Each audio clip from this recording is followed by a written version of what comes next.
Lepo pozdravljeni na današnji novinarski konferenci. Danes bomo govorili o varstvu pred neeksplodiranih bojnimi sredstvi, predvsem v lanskem letu. Z nami je predstavnik Državne enote za neeksplodirana bojna sredstva na Upravi Republike Slovenije za zaščito in reševanje, gospod Igor Boh, ki nam bo najprej predstavil nekaj aktivnosti enote ob nedavni nesposobitvi letalske bombe v Mariboru.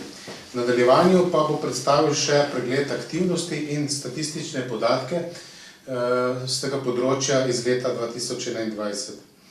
Gospod Boh, predajamo besedo. Hvala lepa. Lepo pozdravljeni. Kot je bilo v uvodu napovedano, bomo današnjo novinarsko konferenco izkoristili za pregled lanskih aktivnosti Državne enote za varstvo pred NUS in pa seveda podali malo več podatkov o nedavni intervenciji letalske bombe v Mariboru. V tem vrstnem redu bo nekako tudi ta predstavitev izgledala in seveda na koncu bomo podali še statistiko za lansko leto, ki je bila pa tudi zelo, bom rekel, velika.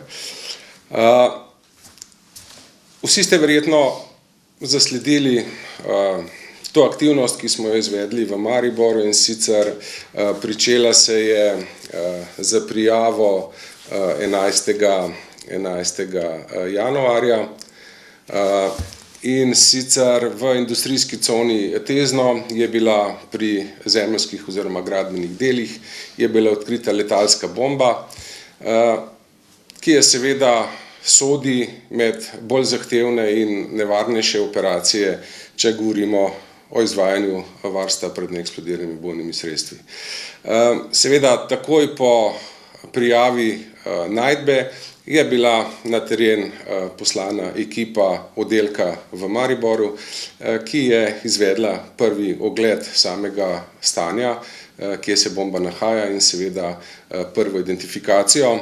Še istega dne smo napotili na kraj tudi oddelek iz Nove Gorice, kjer imamo pa vso potrebno opremo in specialiste za izvedbo intervencij večjega obsega, med katere sodi tudi letalska bomba. Prve informacije, ki so pač prišle iz samega kraja najdbe, je bila ta, da gre za klasično ameriško letalsko bombo, da so v njej še vedno nameščeni vžigalniki. Dobra plat tega je bila, da pri vizualnem ogledu ni bilo zaznati poškodb tako prvega kot zadnjega vžigalnika, kar je že nekako navedlo na neko smer, kako se bomo v nadaljevanju te bombe rešili. Seveda pri sami izvedbi oziroma izvajanju intervencije takega obsega, kot je letalska bomba, so zadaj še cel kup aktivnosti, ki jih pa morda ljudje ali pa vsi, ki to spremljajo, niti ne poznajo. In sicer po sami identifikaciji se pristopi k izvedbi tehnične analize same bombe, izmeri se debelina ohišja, pregleda se, če so na vžigalnikih morda vidne kakšne številčne oznake. Skratka, izvede se zelo natančna identifikacija, ki nato potem vodi do priprave elaborata, s katerim se podrobno opredeli, kaj in kako se bo postopalo v nadaljnjih postopkih onesposobitve, in obenem se izdela tudi tehnična predloga, na podlagi katere se potem tudi izvede vse naprej začrtane postopke. Morda ljudje ne vedo, zakaj te postopki včasih trajajo dlje časa, kot bi si mogoče vsak navaden zemljan to predstavljal.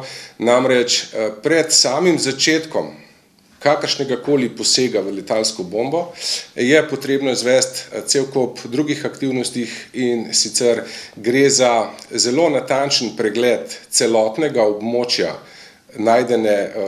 območja, na katerem je bila najdena bomba. Namreč pri sami onesposabljanju oziroma v primeru nekontrolirane eksplozije če bi bila nekje na tem zemljišču še kakšna dodatna bomba, lahko prišlo do prenosa eksplozije in potem bi lahko dobili neko verižno eksplozijo, kar bi imelo lahko zelo hude in tragične posledice.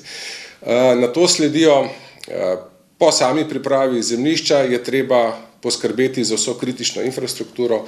Tukaj govorimo za plinske napeljave, vodovodne napeljave, električne vode, skratka na prosojnici oziroma na nekem posnetku samega stanja oziroma okolice najdbe bombe je potrebno opredeliti pozicije vseh komunalnih vodov in seveda poskrbeti tudi, da se v času, ko se pristopa k bombi oziroma ko se izvede nevtralizacija, vse te napeljave, ki sodijo med nevarne, tukaj govorim predvsem za plin, da se to zapre, da se morebitni plinohrami, ki so ob objektih stanovanjskih hiš, da se jih izprazne, skratka, da se odstranijo vse nevarne snovi. V tem primeru v Teznem na železniški postaji je bilo potrebno preveriti, da na tirih ni nobenega vagona ali pa cisterne z nevarnimi snovmi. Treba je bilo poskrbeti za zaporo železniškega prometa, treba je bilo poskrbeti za evakuacijo vseh prebivalcev na območju, ki ga je bilo potrebno izprazniti. Skratka, gre za en skupek nekih aktivnosti, ki jih je treba predhodno izvesti, da se lahko strokovno in varno lotimo same izvedbe nevtralizacije. Seveda je treba poskrbeti tudi za zmanjšanje vplivov eksplozije v primeru, da bi se zgodila nekontrolirana eksplozija. Tukaj smo pristopili k izkopu zelo velike jame z nasipom. Na ta nasip so se dodali tudi bale sena, vse s ciljem, da v primeru neželenih učinkov oziroma nekontrolirane eksplozije se te vplivi v okolje zmanjšajo na minimum in seveda, da ne bi bilo povzročena škoda ob sami eksploziji. Bomba, kot sem povedal, klasična ameriška bomba. Na prosojnici lahko vidite, kakšen je presek oziroma skica. Spredaj je vžigalnik, zadaj je vžigalnik, v sredini je eksplozivna polnitev in seveda potem imamo še dva ojačevalca eksplozije, ki sta nameščena pod vžigalniki in ta dva v bistvu povzročita ob aktiviranju vžigalnika, da bomba v celoti eksplodira oziroma da energijo v okolje. Tehnične specifikacije, ki smo jih ugotovili pri sami identifikaciji, je nakazovala, da gre za kompozicijo B in sicer to pomeni 123,5 kg neto razstreliva. Seveda, če to prevedemo v neko energijo, ki se sprosti ob sami eksploziji take bombe, je treba vedeti, da je lahko povzročena zelo velika materialna škoda in te vplivi bi bili zaznani vsaj kilometer od same točke, kjer je bomba ležala. Ko so bili nekako izvedeni vsi postopki potrebni za samo nevtralizacijo bombe, tukaj govorim o zaporah cest, o seznamih za evakuacijo občanov, ki so se znašli znotraj območja evakuacije. Dobra plat te zgodbe je bila, da je bila bomba najdena v industrijski coni, tako da je bilo število ljudi, ki jih je bilo treba pač evakuirati, še vedno relativno majhno. Smo se pa povezali tudi z vsemi lastniki industrijskih objektov in seveda tudi od njih smo potrebovali podatke, da se v teh objektih ne nahajajo nevarne snovi, da bodo v času, ko bo prišlo do same izvedbe, odstranili vsa vozila, skratka, da bo območje izpraznjeno, vse s ciljem, da v primeru eksplozije ne bi prišlo do nepotrebne materialne škode. Na dan same izvedbe je bil formiran štab, ki je deloval v gasilski brigadi v Mariboru. Tam v tem ekipi so bili vsi ljudje vseh služb, ki so bile vpoklicane pri sami intervenciji in iz tega štaba se je dejansko upravljalo z celotnimi postopki in vodenjem intervencije, tako da vse, da bom rekel, težave, vse zadeve, ki so se pojavile tekom priprave v nedeljo do 12. ure, ko naj bi pričeli z samim usposabljanjem, so se sproti reševale v tem štabu in lahko rečem, da je zadeva potekala zelo gladko in da do samega pričetka nevtralizacije domala nismo imeli nobenih problemov, ki bi kakorkoli omejevali ali zavirali sam postopek izvedbe. Glede na to, da smo ugotovili, da so v bombi mehanski vžigalniki, da bomba ni poškodovana, smo pač naredili nek scenarij v skladu z elaboratom in pa tehnično predlogo, in sicer na sliki na prosojnici lahko vidite te dve opcije, za katere smo se pač odločili oziroma opredelili potek izvedbe. Na levi strani je orodje, ki se namesti na vžigalnik in po večdnevnem, bom rekel, natapljanju samega vžigalnika oziroma navoja se potem z roko pristopi k odvijanju vžigalnikov. Če seveda te popustijo, se pravi, da se lahko prične dokončno odvijanje, potem je ta zadeva lahko zelo hitro in brez težav končana. Potem, vkolikor pa ta opcija ne pride v poštev, imamo pa to drugo možnost, in sicer govorimo o kumulativnem rezanju, to je na sliki desno. Ta zadeva pomeni, da je treba bombo aktivirati z linijsko kumulativno polnitvijo, ki je nameščena na bombo.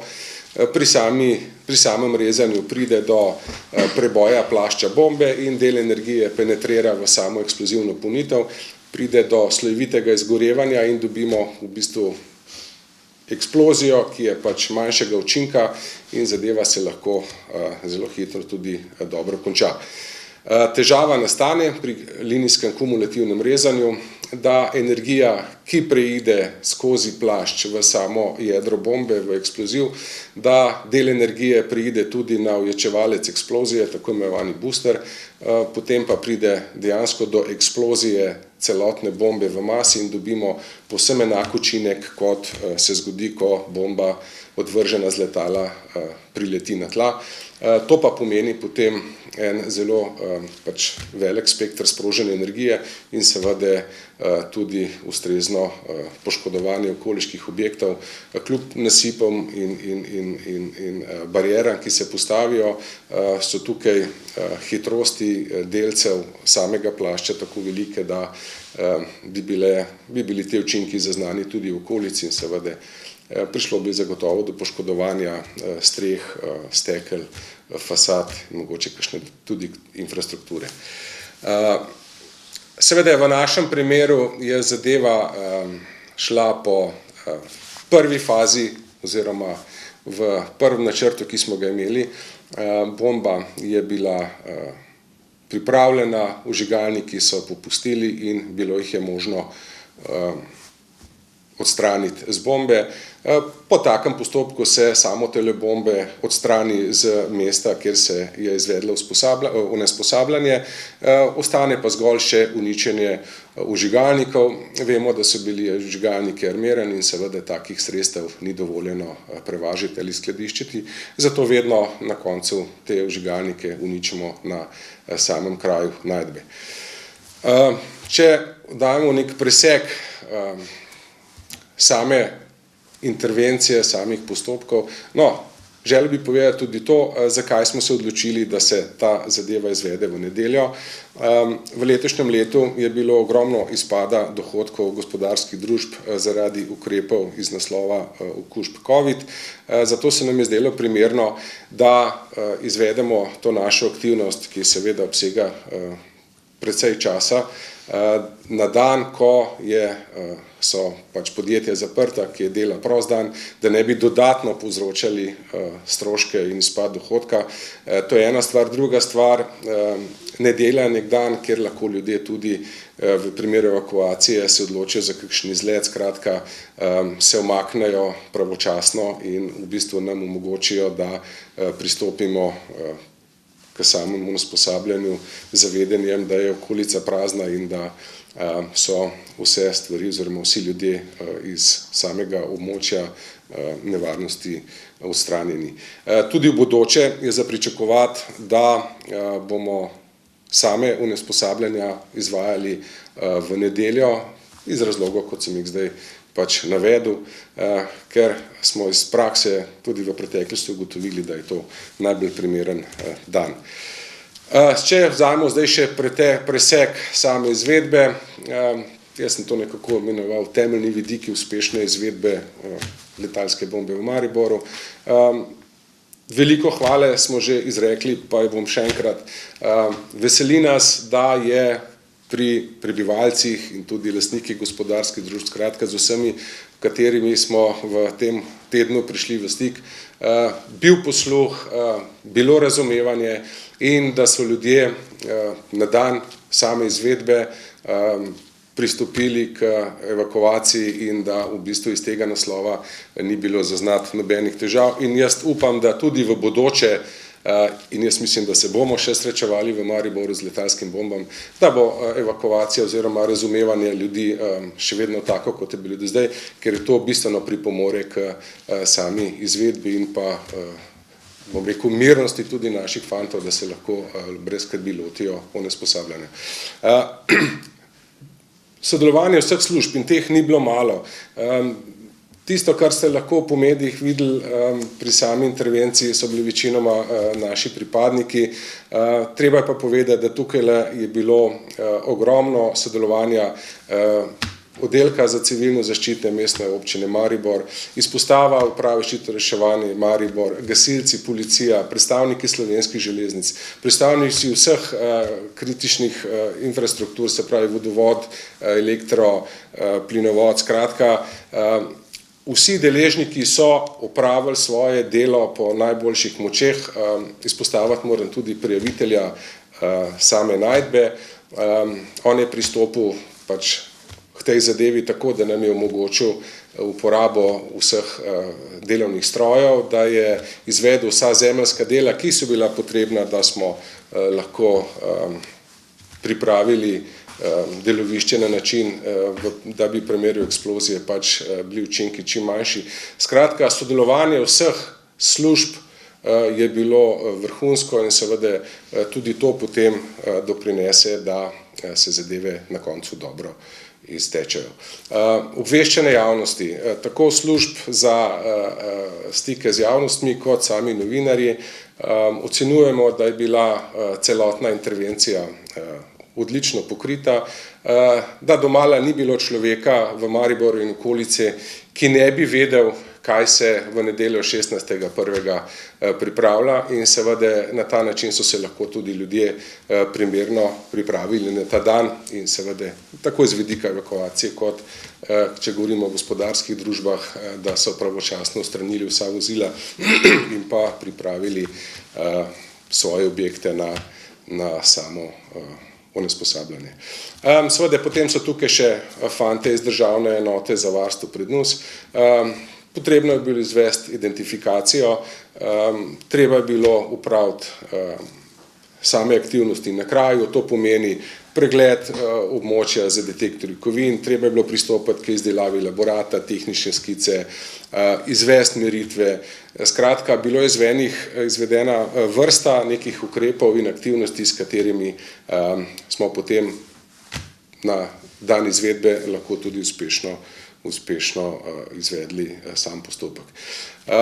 Vsi ukrepi, ki so bili pač izvedeni za zmanjšanje vplivov okolja v primeru eksplozije, mi verjamemo, če bi dejansko prišlo do eksplozije, da bi bili ti učinki minimalni.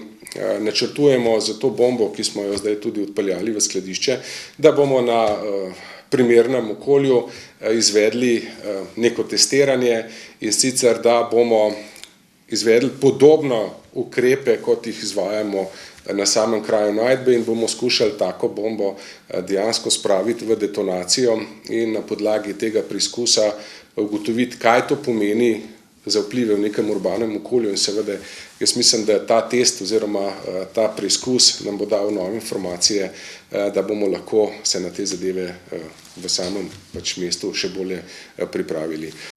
Vedno ko izvajamo takšne posege oziroma intervencije v urbanem okolju, izvedemo tudi merjenje seizmike. To je predvsem pomembno zato, če bi prišlo do eksplozije, bi lahko dejansko operirali z nekimi numeričnimi podatki in na podlagi tega bi se dalo potem ugotoviti, kakšne so možne poškodbe oziroma kaj smo z samo eksplozijo povzročili in seveda iz tega potem izhaja tudi povračilo škode in je seveda en dobrodošel podatek kasneje pri vrednotenju samih poškodb. In še enkrat, izbira ustreznega termina same onesposobitve, čas, ki je potreben, da se vse te službe obvestijo, da se pripravijo vsi pogoji za samo izvedbo in seveda potem je, kot sem dejal, nedelja tista, ki dejansko omogoča, da se z minimalno obremenitvijo na promet, na ljudi v okolici izvede takšna aktivnost. To bi bilo na kratko o sami onesposobitvi letalske bombe v Mariboru. Zdaj bi pa predstavil še naše delo v preteklem letu. Upravili smo 654 intervencij, to je cirka 1,8 na dan, kar ni majhna stvar. Povečanje glede na leto 2020 skoraj za 30%, če govorimo o intervencijah. Število kosov 4271, to znese cirka 11,7 kosa dnevno. Tudi tukaj smo zabeležili povečanje za 20% in pa seveda sama teža odstranjenih neeksplodiranih ubojnih sredstev 13.363 kg in seveda to, če spet prevedemo na dnevno povprečje, cirka 36 in nekaj na dan in tukaj smo zabeležili skoraj 70% povečanje. To seveda te podatki kažejo, da obstaja velika verjetnost in možnost, da v Sloveniji naletimo na neeksplodirana ubojna sredstva in seveda iz tega je tudi treba se zavedati, da so sredstva nevarna in da se je treba pri sami najdbi ustrezno postopati, da ne pride do nesreče. Seveda je največji del izvedenih intervencij in tudi količina odstranjenih sredstev odpade na intervencije v severnoprimorski regiji. Žal je lansko leto smo zabeležili tudi 2 nesreči s smrtnim izidom zaradi neeksplodiranih ubojnih sredstev. Zato velja poziv za tiste ljudi, ki se ukvarjajo z zbiranjem ostalin vojne, naj na ta sredstva ne posegajo in naj zbirajo raje stvari, ki niso eksplozivne in niso nevarne.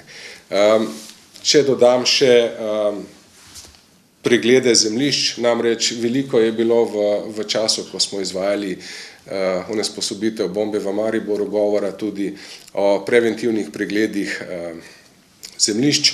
Lahko rečem, da smo v lanskem letu gospodarskih družb prijeli 5 vlog za izvedbo pregleda zemljišč, od tega je na mesto Maribor bila zgolj 1.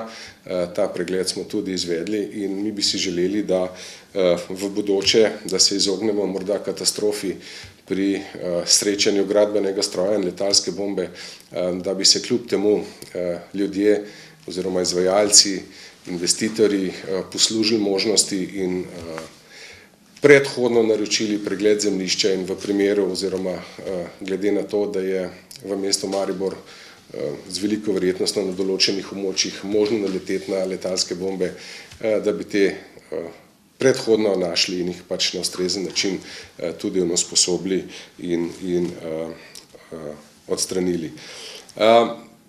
Glede na število odstranjenih sredstev v lanskem letu lahko povem, da smo izvedli 3 obdobna uničenja, v katerih smo uničili skoraj 6 ton najdenih sredstev in seveda zaradi časovne oddaljenosti od same uporabe teh sredstev pomeni, da so ta sredstva vsako leto bolj nevarna in seveda pri sami identifikaciji in oceni stanja ugotavljamo, da v veliko primerih teh sredstev dejansko ni več možno prepeljati na začasno skladiščenje, zato je bilo v lanskem letu na kraju samom izvedenih 167 uničenj in na kraju smo skupaj uničili 3021 kosov v skupni teži čez 7 ton.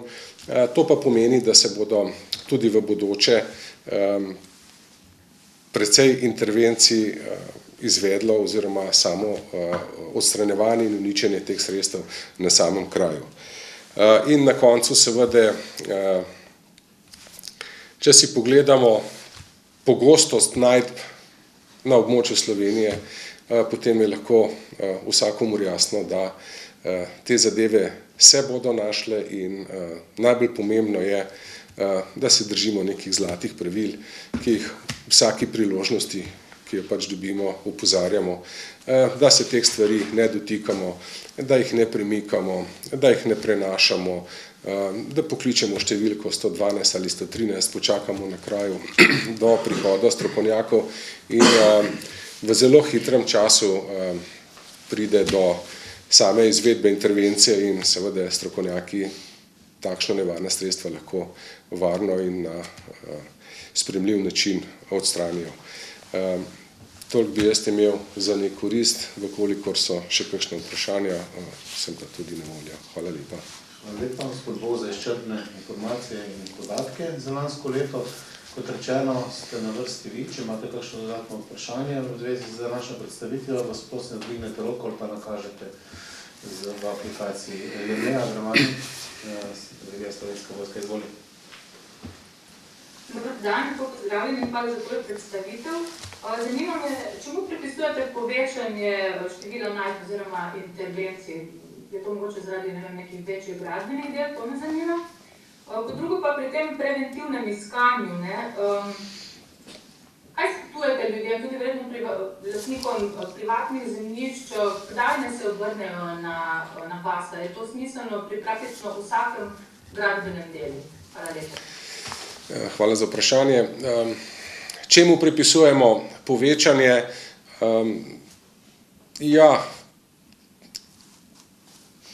To, da smo v zadnji 2 leti bistveno več, bom rekel, doma zaradi preprečevanja okužb z COVID-19, je zagotovo pripomoglo k povečanju števila najdb in tudi števila kosov. Nenazadnje so ljudje imeli tudi več časa, niso zahajali v neka okolja, kjer bi se družili. Jaz mislim, da je veliko predvsem najdb, ki jih imamo po gozdovih, pripisati temu, da so se ljudje bistveno več rekreirali, hodili v naravo. Seveda, ker je bilo časa dovolj, so se lotili tudi pospravljanj kleti, podstrešij, okolice objektov, starih gospodarskih poslopij, tudi tam smo naleteli na velike količine sredstev. In seveda s tem, da so pač imeli čas, bom spet povedal, so se lotili tudi dela na vrtovih, na poljih, mogoče kakšnih gradbenih posegov in seveda vse to je prineslo kot posledico povečanje najdb. Zaenkrat v letošnjem letu, v tem prvem mesecu, pa opažamo, da ta trend še vedno kar vztraja in jaz upam, da se bo v doglednem času tudi število intervencij in teh najdb malo umirilo, ker je dejansko zelo velika obremenitev tudi za naše pripadnike. In pa seveda drugo vprašanje, ki ste ga postavila. Glede na to, da v Sloveniji vemo, tudi lokalni prebivalci ponavadi vedo, ali je bilo iz zgodovinskih virov možno potrditi, da so se tam odvijali neki boji. V Mariboru vemo, da je bilo pač mesto Maribor podvrženo masovnim letalskim bombardiranjem. Skratka, na vseh teh območjih je dobrodošlo, da ljudje v primeru, ko gre za izvajanje nekih zemeljskih del, gradbenih del, to pomeni, da se posega, 3, 4, 5 metrov v globino, vsekakor dobrodošlo, da izvedejo oziroma naročijo naročijo ta pregled.